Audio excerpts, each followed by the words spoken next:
전도서 3장 9절에서 14절 말씀입니다. 찾으신 줄 알고 오늘은 제가 대표로 봉독하도록 하겠습니다. 전도서 3장 9절에서 14절 말씀입니다. 일하는 자가 그의 수고로 말미암아 무슨 이익이 있으랴. 하나님이 인생들에게 노고를 주사 애쓰게 하신 것을 내가 보았노라. 하나님이 모든 것을 지으시되 때를 따라 아름답게 하셨고 또 사람들에게는 영혼을 사모하는 마음을 주셨느니라. 그러나 하나님이 하시는 일의 시종을 사람으로 측량할 수 없게 하셨도다. 사람들이 사는 동안에 기뻐하며 선을 행하는 것보다 더 나은 것이 없는 줄을 내가 알았고 사람마다 먹고 마시는 것과 수고함으로 낙을 누리는 그것이 하나님의 선물인 줄 또한 알았도다. 하나님께서 행하시는 모든 것은 영원히 있을 것이라. 그 위에 더할 수도 없고 그것에서 덜할 수도 없나니 하나님이 이같이 행하심은 사람들이 그의 앞에서 경외하게 하려 하심인 줄을 내가 알았도다. 아멘. 이 시간 우리 김성수 교수님 나오셔서 인생 하나님의 선물이라는 제목으로 말씀 증거해 주실 때 많은 은혜 있기를 바랍니다.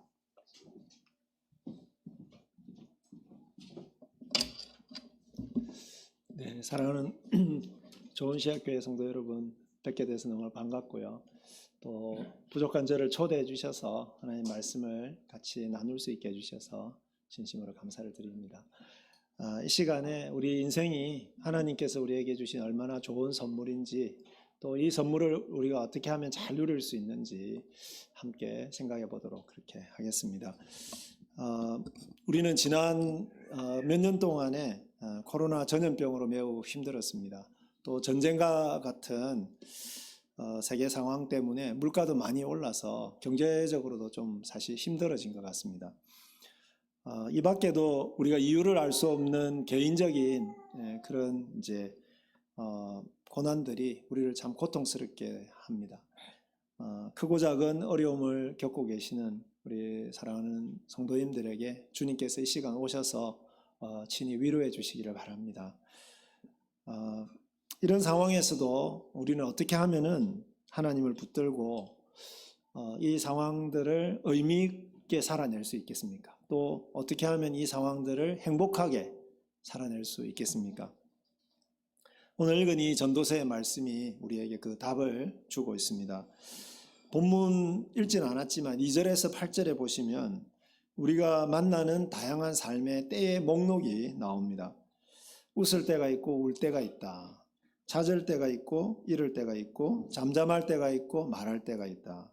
사랑할 때가 있고 미워할 때가 있다. 전쟁의 때가 있고 평화의 때가 있다. 무려 28개의 때가 쭉 이렇게 나열이 되어 있습니다. 이 때들은 우리가 인생을 살아가면서 만날 수 있는 다양한 삶의 상황, 삶의 국면, 이런 것들을 대표한다고 말할 수 있죠. 여기에 포함되지 않은 것들도 있겠죠. 전염병을 만날 때가 있고 그렇지 않을 때가 있고 그런 게 있겠죠. 전도자는 우리가 우리 눈에 보기에는 참 별로 좋지 않아 보이는 때도 있다. 또 우리 눈에 보기에는 참 좋아 보이는 때도 있다. 사실 그렇게 이야기를 하고 있습니다.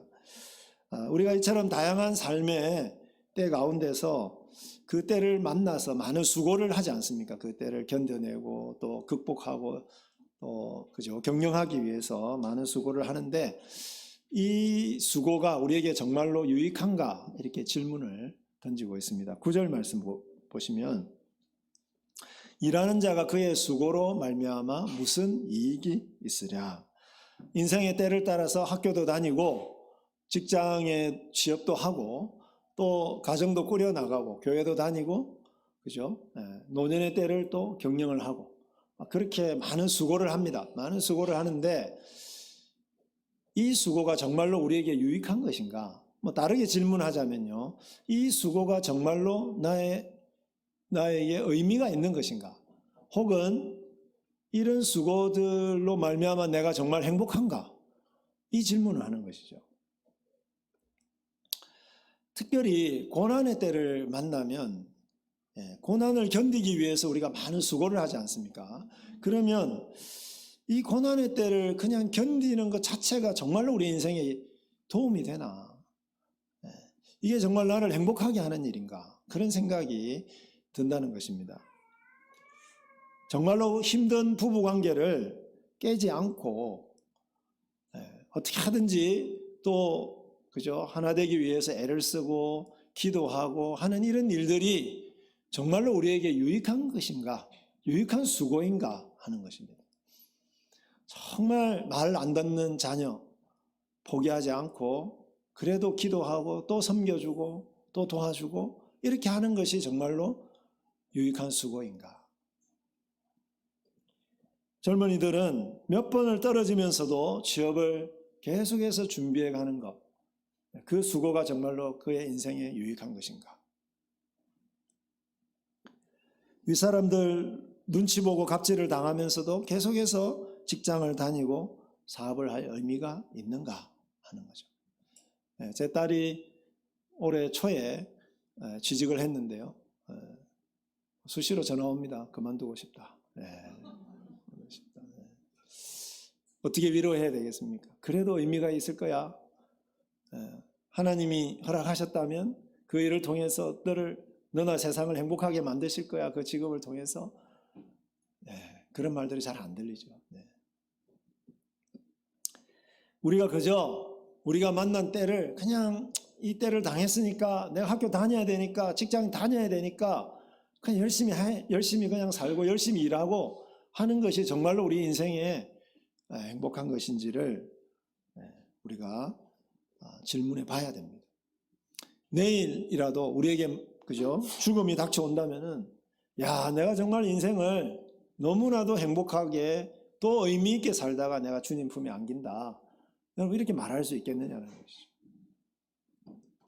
사랑하는 우리 좋은시학교의 가족 여러분, 우리 하나님 아버지는 내일 성탄절인데요. 우리를 너무 사랑하셔가지고요. 독생자가 의미하는 게 뭐겠습니까? 당신의 모든 소중한 것을, 모든 것을 다 주셔서라도 어떻게 하든지 우리를 살려야 된다는 거 아니겠습니까? 어떻게 하든지 우리를 행복하게 만드셔야 되지 않겠습니까? 그래서 아들까지 주셨지 않습니까? 그처럼 우리를 사랑하시는 하나님이 우리를 구원해 주셨는데 이제부터 구원받았으니까 니네들 마음대로 살아라. 뭐 고통스럽게 살든지 뭐 그렇게 하시는 분이 아니라는 겁니다. 우리를 예수 그리스도를 통해서 구원해 주신 이유는 이 땅에서 우리가 행복하게 살다가 행복하게 주님 품에 안기도록 하기 위해서입니다. 조금 다른 말로 표현하자면 우리의 인생이 정말로 의미 있게 살다가 그죠? 영원한 의미를 남기는 그런 삶이 되도록 하시기 위해서 우리를 구원해 주셨다는 것이죠. 우리 인생은 하나님께서 우리에게 허락하신 멋진 선물입니다. 그래서 우리에게 오늘 이 전도서의 말씀을 통해서 하나님의 선물인 이 인생의 모든 순간을 어떻게 하면 우리가 행복하고 의미 있게 살 수 있을까? 그 답을 우리에게 그 지혜를 제공해 주고 계시는 것입니다. 먼저 이 전도서의 말씀이 주시는 말씀은 우리 삶의 주권자이신 하나님이 우리의 모든 때를 아름답게 만드실 것을 믿어야 한다는 것입니다. 우리의 삶, 우리를 정말로 사랑하셔서 우리를 구원해 주신 우리의 주인이시자 우리의 주권자이신 하나님이 우리의 모든 삶의 때를 아름답게 만들어 가신다. 그것을 믿으라는 것이죠. 10절을 보실까요? 하나님이 인생들에게 노고를 주사 애쓰게 하신 것을 내가 보았노라. 여러분, 우리가 많은 수고를 하고 있는데 그 수고가 우연히 그냥 어쩔 수 없어서 내가 하는 게 아니라는 거죠. 하나님이 그것을 특정한 시간에 우리에게 허락하셔서 우리로 하여금 그것을 하게 해주셨다는 거죠. 우리를 사랑하시는 하나님. 그 다음에 14절에 보시면 하나님께서, 주어가 하나님께서 행하시는 것은 영원히 있을 것이라. 그 위에 더할 수도 없고 그것에서 덜할 수도 없다. 이렇게 말씀합니다. 그러니까 우리가 지금 열심히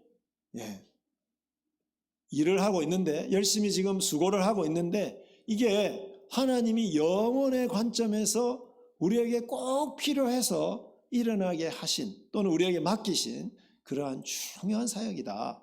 그러니까 이 사역이, 이 수고가 정말 영원한 의미를 가지는 것이다. 그것을 말씀하는 거죠. 이것이 우리에게 위로가 됩니다. 11절에서는 그것을 더 구체적으로 이야기합니다. 11절 말씀 우리 같이 한번 읽도록 하겠습니다. 하나님이 모든 것을 지으시되 때를 따라 아름답게 하셨고 또 사람들에게는 영원을 사모하는 마음을 주셨느니라. 그러나 하나님이 하시는 일의 시종을 사람으로 측량할 수 없게 하셨도다. 아멘. 네. 여러분, 아름답게 하셨다라고 하는 말은 가장 적합하게 하셨다. 그러니까 가장 적합한 때에 일어나게 하신다. 그런 의미입니다. 우리의 현재 상황이 우리가 생각하기에는 그저 고통스럽고 그저 괴롭고 그저 무의미하게만 보일 수 있는데, 우리를 사랑하시는 주권자 하나님이 우리에게 허락하시는 것이라면 그것은 우리에게 가장 적합한 때에 일어난 일이다. 다른 말로 이야기하자면요, 우리의 모든 순간을, 우리 인생의 모든 순간을 하나님이 빚으셔서 그 순간들이 다 아름답게 만들어 가신다는 것입니다. 만약에 우리가 일부러 죄를 지어서 일부러 일도 안 하고 그냥 우리 인생을 그냥 내팽개치고 이렇게 해서 만들어진 상황이 아니라고 한다면, 저와 여러분이 노력해서 바꿀 수 있는 것이라고, 노력해도 바꿀 수 없는 상황이라고 한다면, 어떤 상황이든 그 상황은 하나님이 허락하신 상황입니다. 그리고 그렇다면 뭘까요? 지금 이 상황은 우리에게 가장 아름다운 때라는 것입니다. 우리를 사랑하시는 하나님께서 우리의 현재를 아름답게 만들고 계심을 믿으시기를 바랍니다. 11절 두 번째 행에 보시면 또 사람들에게는 영원을 사모하는 마음을 주셨느니라. 그러나 하나님이 하시는 일의 시종을 사람으로 측량할 수 없게 하셨도다. 여러분, 현재 우리에게 일어나는 이 일이 내일 이게 어떻게 될 건지, 우리 인생에 이게 어떤 영향을 미칠 것인지, 또는 이 세상에 어떤 영향을 미칠 것인지 우리는 측량할 수가 없습니다. 그런데 우리 마음에 영원을 심어 주셨습니다. 하나님. 직역을 하자면 영원을 심으셨습니다. 영원에 대한 감각 또는 영원을 사모하는 마음을 주셨다. 그렇게 번역할 수 있습니다. 이것이 하나님을 믿는 사람들의 특권입니다. 우리가 영원하신 하나님을 믿도록 해주셔서 우리 눈에 보이는 이 인생이나 우리 눈에 보이는 이 세상이 전부가 아니라 하나님께서 영원부터 영원 끝까지 만들어 가시는 그 영원한 하나님 나라를 우리로 하여금 볼 수 있게 하셨고, 그리고 그것을 믿게 하셨다는 겁니다. 그래서 하나님께서 주관하시는 영원의 관점에서 우리의 현재를 볼 수 있게 하셨다는 거죠. 여러분, 영원은 우리의 시간이 아니라 하나님의 시간입니다. 우리는 제한된 시간 속에서 하나님이 영원의 관점에서 지금 행하시는 그것만 우리가 볼 수가 있는 거죠. 현재만 보면은 고통스럽거나 무의미하게 느껴질 수 있습니다. 우리의 지금 상황이. 그런데 그 때문에 낙심하지 않습니다. 왜요? 우리에게 영원을 사모하는 마음을 주셨기 때문입니다. 영원을 주관하시는 하나님이 우리의 현재를 영원한 하나님 나라의 관점에서 아름답게 빚어가고 계신다는 것을 우리로 하여금 믿게 해 주셨기 때문이죠. 눈앞만 보는 우리 자신이 아니라 영원을 주관하시는 하나님을 의지하게 해 주셨습니다. 제럴드 시처라고 하는 유명한 신학자가 있습니다. 우리 성서 유니온에서 많은 책을, 이분의 책을 많이 출판을 했는데요. 그 중에 하나가 하나님 앞에서 울다라고 하는 책입니다. 이 책에 보면은 이분이 이제 가족들과 함께 인디안 선교를 위해서 인디안 선교지를 방문을 하고 돌아가는 길이었습니다. 그런데 반대편에서 역주행을 해서 이분이 이제 그 트럭 운전사가 음주를 해가지고 이게 막 역주행을 해가지고 와가지고는 이분의 차를 받아버린 겁니다. 그래서 그 자리에서 어머니와 그리고 아내와 딸이 죽었습니다.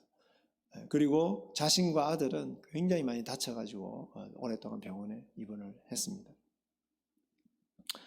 이분은 처음에는 이런 엄청난 고통을 자신에게 허락하신 하나님이 이해가 되지 않았습니다. 그래서 정말로 힘들어하고 원망했습니다. 왜 이런 일이 일어나도록 허락하시는 겁니까? 하나님이 상대할 만한 그런 사람을 상대로 하세요. 저를 좀 내버려 두세요. 저는 하나님과 아무 관계도 없었으면 좋겠습니다. 그런데 지금까지 자신의 인생을 아름답게 빚어오셨고 자신을 정말로 사랑해 오셨고 자신의 가족들을 사랑해 오신 그 하나님을 떠날 수 없지 않겠습니까? 그래서 그 하나님을 붙들고 날마다 눈물을 흘리면서 그 하나님과 씨름한 그런 그 내면의 이야기를 쓴 것이 바로 이 하나님 앞에서 울다라는 책입니다. 그 책의 결론 부분에 이분이 이렇게 이야기하고 있습니다. 나에게는 큰 그림이 보이지 않는다. 그러나 그곳에 큰 그림이 있으며 내가 경험하는 상실은 하나님이 직접 쓰시는 아주 놀라운 이야기의 일부라고 믿을 뿐이다. 이해가 안 되죠? 그러나 큰 그림이 있을 것이라고 믿는 것이고 그리고 그 큰 그림은 참으로 하나님이 만들어 가시는 아름다운 이야기인데 그 이야기의 지금 현재가 일부라고 믿는 것입니다. 사랑하는 여러분, 우리에게 일어나는 모든 일의 의미를 우리는 다 알 수 없습니다. 하지만 이해할 수 없는 그 모든 순간에도 우리의 현재가 영원한 하나님 나라라는 큰 그림의 일부라고 우리는 믿을 수 있습니다. 우리는 잘 몰라도 우리를 사랑하시는 하나님은 우리의 현재를 영혼의 관점에서 아름답게 만드십니다. 그래서 우리의 현재는 우리에게 의미 있고 특별한 때가 됩니다. 우리의 모든 때는 하나님 나라의 영원한 의미를 남길 수 있는 참으로 아름다운 때입니다. 그래서 현재의 한순간 한순간을 최선을 다해서 우리가 살 수 있는 것입니다. 우리 죄송하지만 옆에 있는 분들에게 한 번만 좀 격려했으면 좋겠습니다. 참 좋을 때입니다. 이렇게 한번 격려하도록 하겠습니다. 참 좋을 때입니다. 네, 네. 여러분, 젊은 사람들만 좋을 때가 아닙니다. 각자는 지금 최고의 때를 살고 있는 겁니다. 왜냐하면 하나님은 우리를 사랑하시기 때문에 항상 우리에게 최고의 때를 주시기 때문이죠. 저는 지금 여러분이 보시기에는 어떨지 모르겠지만 인생 최고의 순간을 지금 살고 있습니다. 이렇게 좋은 교회에서 설교하는 이 때가 저에게는 최고의 순간입니다.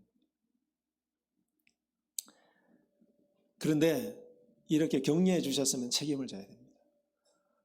만약에 옆에 있는 분이 정말 극심한 고통을 겪거나 여러 가지 어려움을 겪고 있는 분이라면 그러면 최고의 때라고 이야기했으니까 어떻게 해야 되겠습니까? 그때가 최고의 때가 되도록 제가 같이 기도하겠습니다. 여러분, 그래서 우리가 교회로 있는 것이죠. 그렇죠? 같이 그 때를 하나님의 때로 아름다운 때로 만들기 위해서. 우리가 크고 작은 고난을 겪을 수 있습니다. 하지만 중요한 것은 그리고 정말로 안심이 되는 것은 우리를 사랑하시는 우리 하나님 아버지께서 이 상황 가운데 함께 하신다는 것. 그리고 함께 하실 뿐만 아니라 그분이 우리의 상황을 주관해 가신다는 겁니다. 이것이 우리에게 위로가 되고 안심이 됩니다. 우리가 해야 될 일은 이 하나님을 믿고 이 상황을 통해서도 하나님의 뜻이 이루어지기를 기도하는 것이죠. 로마서 8장 28절 말씀처럼 로마서 8장 28절 한번 읽어볼까요? 우리가 알거니와 하나님을 사랑하시는 자 곧 그의 뜻대로 부르심을 입은 자들에게는 모든 것이 합력하여 선을 이루느니라. 아멘. 여러분, 이것을 꼭 믿으시기를 바랍니다. 우리의 이 모든 때가 아름답게 빚어져서 반드시 하나님의 선을 이루게 되어 있습니다. 사랑하는 여러분, 피할 수 없다면 믿음의 눈을 들어서 영혼을 주관하시는 하나님을 바라보시기를 바랍니다. 고통의 때를 좀 단축해 달라고 기도하십시오. 여러분, 고통이 우리가 너무 연약하기 때문에 이 고통을 다 견디기 힘듭니다. 고통의 때를 좀 단축시켜 주십시오. 그렇게 기도하십시오. 하지만 거기에 더하여 이 고통의 때를 아름답게 해주시기를, 현재 우리가 고통을 견디는 일이 헛되지 않고 하나님 나라에 영원한 의미를 남기는 일이 되게 해달라고 기도하시는 저와 여러분들이 되기를 바랍니다. 그런데 예수님이 이 부분에 있어서 우리의 모범이 되어 주셨습니다. 예수님도 모든 때를 주관하시는 아버지 하나님의 때에 순종하면서 당신의 때를 아름답게 사셨습니다. 갈라디아서 4장 4절에 보시면요, 때가 참에 하나님이 그 아들을 보내사 여자에게서 나게 하시고, 내일이 성탄절인데 여러분, 예수님이 이 말씀을 다르게 예수님의 관점에서 보시자면, 하나님의 아들이신 성자 하나님께서 아버지 하나님의 때에 순종하셔서, 그죠? 우리 같이 연약한 인간의 몸을 입고 태어나셨다는 겁니다. 그러니까 예수님이 태어나신 것은 하나님 아버지의 가장 적합한 때에 순종하셔서 태어나신 것이다, 그렇게 말할 수 있습니다. 그리고 그것이 우리에게는 어땠습니까? 가장 큰 선물이 된 것이죠. 그 다음에 마가복음 1장 15절에 보시면요, 때가 찼고 하나님 나라가 가까이 왔으니 회개하고 복음을 믿으라. 예수님이 아무렇게나 사역하지 않았고요, 하나님의 때가 되었을 때에 그때 순종하셔서 하나님 나라를 선포하시면서 공적인 사역을 시작하셨습니다.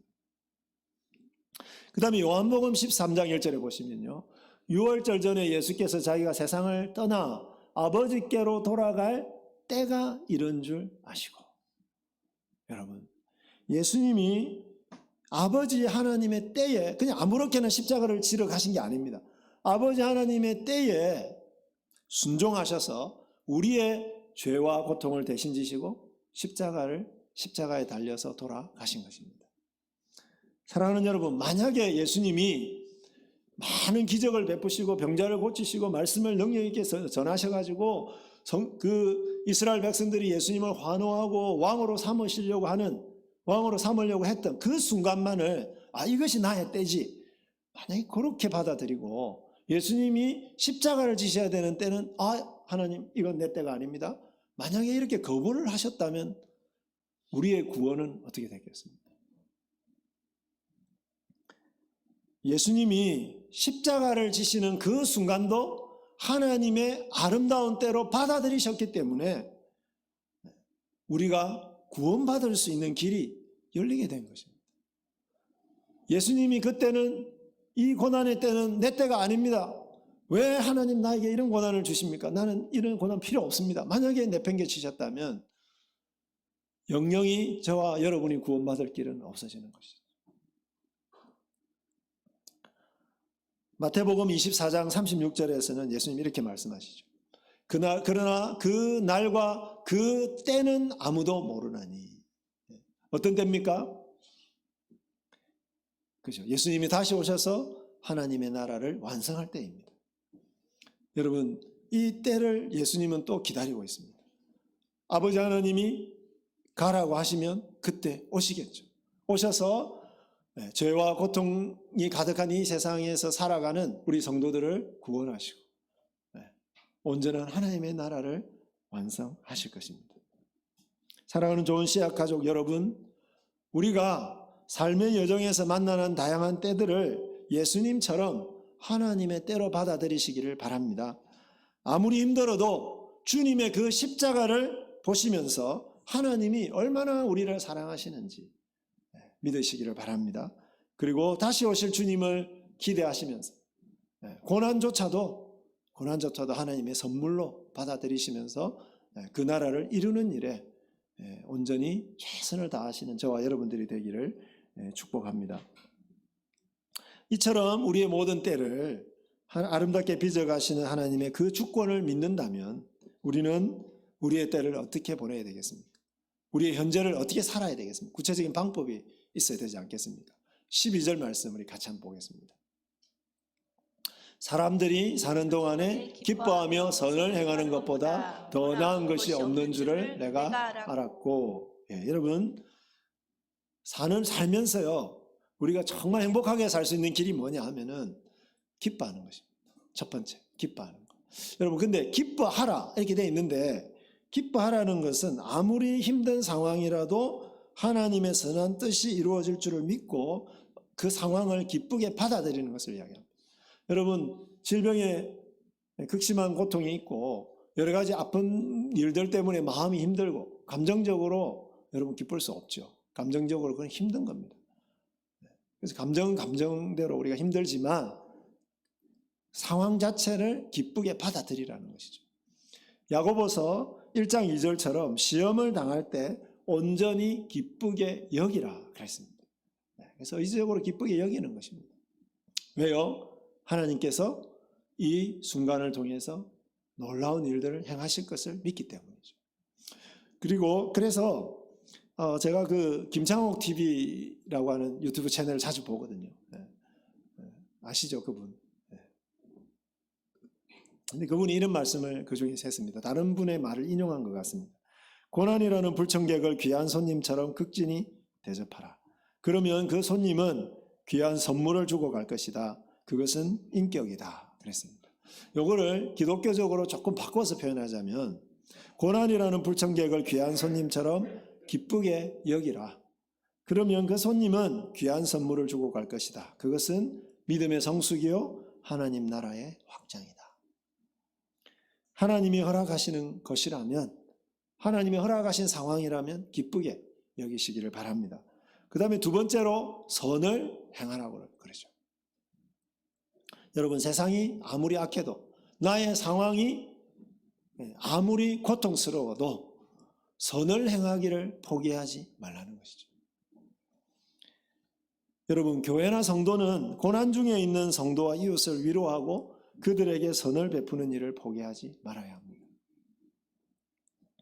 아까 말씀드린 것처럼 힘든 부부관계의 회복을 위해서 계속해서 노력하고 기도하고 말씀도 듣고 상담도 하고 그렇게 하는 이 모든 것이 사실은 선을 행하는 겁니다. 선을 행하는 겁니다. 정말 말 안 듣는 자녀를 위해서 포기하지 않고 또 기도하고 또 섬기고, 그죠? 그렇게 하는 것도 선을 행하는 것입니다. 직장 상사나 거래처 갑질이 두려워도 하나님의 선을 이루기 위해서 직장에 출근하고 사업을 계속해서 하는 것도, 그것도 선을 행하는 것입니다. 그렇게 할 때에 고난의 상황에서도 우리를 통해서, 우리가 그 현재를 그렇게 살아가는 그것을 통해서 하나님의 나라가 이루어지고 하나님의 뜻이 온전히 이루어질 것입니다. 세 번째로 13절에 보십시오. 같이 읽어볼까요? 13절입니다. 사람마다 먹고 마시는 것과 수고함으로 낙을 누리는 그것이 하나님의 선물인 줄도 또한 알았도다. 먹고 마시는 것과 수고함으로 낙을 누리는 그것, 다른 말로 이야기하면 뭘까요? 우리의 일상입니다. 우리의 일상 전부가 하나님의 선물이라고 하는 것을 받아들이라는 것이죠. 오늘 아침에 식사 하셨죠? 못하셨으면 점심 식사 맛있게 하십시오. 그냥 먹지 마시고 어떻게 드시라고요? 하나님이 주신 선물이구나. 밥을 맛있게 드시면서 하나님이 주신 선물이 너무너무 귀하고, 여러분 직장생활을 하신다면 또는 가정에서 그죠? 주부로서 예를 들어서 가정을 잘 경영하고 계신다면 그 일도 어떻게 하라고요? 하나님의 선물로 받아들이라는 것이죠. 저와 여러분에게 허락하신 부모님, 자녀, 직장의 동료들, 교회 성도들, 친구들 전부 하나님이 주신 선물로 누리라는 것입니다. 그렇죠? 왼수가 아니고 뭐라고요? 선물입니다.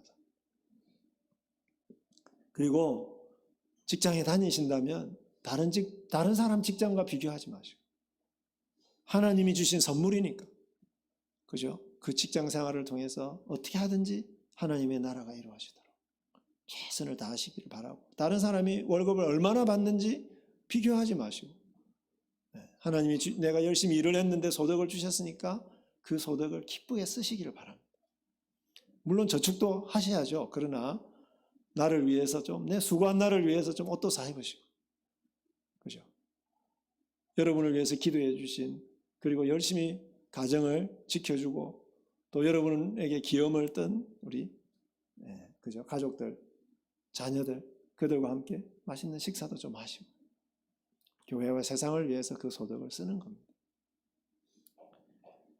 이렇게 한순간 한순간을 행복하게 사시면 주님 품에 안길 때 정말 선물 같은 인생을 정말 행복하게 살다가 간다.